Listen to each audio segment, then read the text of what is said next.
Hi Fasten here from the Spinning Magazine with another unboxing video. There's been a few of these in quick succession, and this is another drummer. Recently I showed you the Keith Hartley band, and this is also from Esoteric and Cherry Red. They just do these things so well. This is another percussionist, I say another drummer, but this one we're heading off to the Far East. And this one is a name that I have trouble pronouncing because, as you know, many of you watch me, I do. But this is Stomu Yamashta, if I've got that right. I'm so sorry if you're watching. Stomu, I've got that wrong. But this is great. Called Seasons, the Island albums from 1972 to 1976. I only have Go and the live one from this, but what albums they are. So I just dived in and it's brilliant. So let's have a look inside.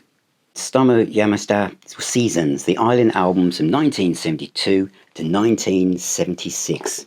Another deep, value-laden box set from Esoteric and Cherry Red Records. CD 1, Floating World. CD 2, The Man from the East. 3, Freedom is Frightening. 1 by 1, Raindog. And the only albums I had on CD prior to getting this was Go and Go Live in Paris from 76 equally.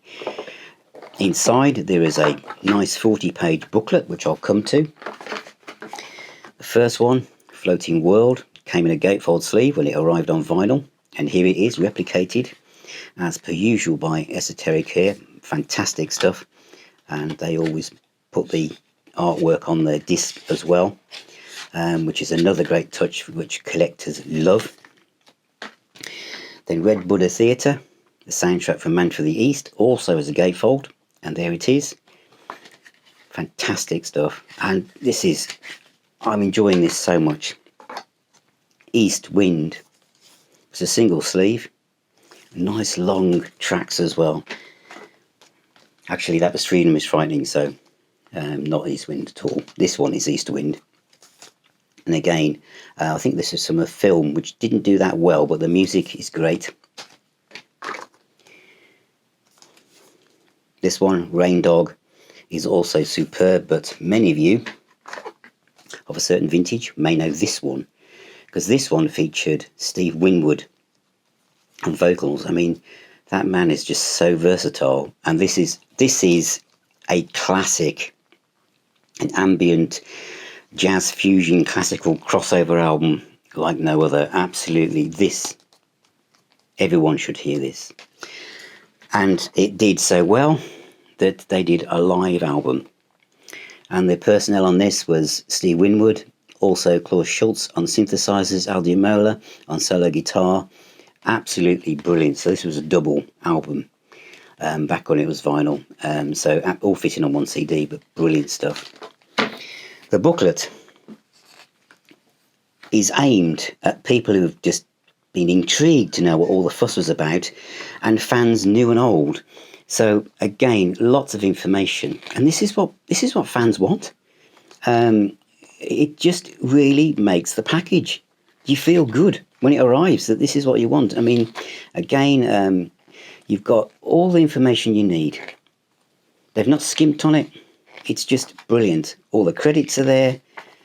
You know, you don't have to go to Wikipedia, you don't have to use your phone, you can just sit down, listen to the music, and all the information about the music you've got inside this little box is in this booklet, and that's what people want. And that's in a sleeve from Go, and even the actual, this is, you know, the actual notes from the album itself, just brilliant, absolutely stunning. And this was remastered again by Pascal Byrne, and he's done a brilliant job. So that's the box set, the Island album 72, 76. So gatefold sleeves, an enormous booklet again, and a really well put together package, and so much music of prog, classical, jazz, fusion, music that's completely unique to this artist. You know, I only knew the Steve Winwood stuff, you know, but the earlier stuff, it's just, the 70s was such a melting pot of music from different cultures, and it was amazing. And to think that here we are at the time of doing this video in 2022 when I can get everything from this artist in this nice little box. and I can explore it. I could stream it. I could, but probably not all of it, because it's not all available, but here it is. And its remastering is fantastic, the gatefold sleeves are fantastic, the information's great, and I feel part of it. I feel part of the time. And I know that many of you, when I do these videos, like me to tell you about the personal stories and what was going on culturally in the background of my life when I do the classic album reviews. And it's great for me, from my perspective, that when record companies also think of that and they put together booklets that also help you understand how things fit into what was going on at the time, but then you can listen to it with your up-to-date ears and also appreciate it with all the other music that is currently available at the same time. So it's well worth it. Fantastic box set. And if you're into prog, fusion, or just want to try something that's going to make you go, wow, that's different, this is recommended. So thank you for watching, thank you for being here, thank you for subscribing and ringing that little bell. Take care, keep spinning those records, and I shall see you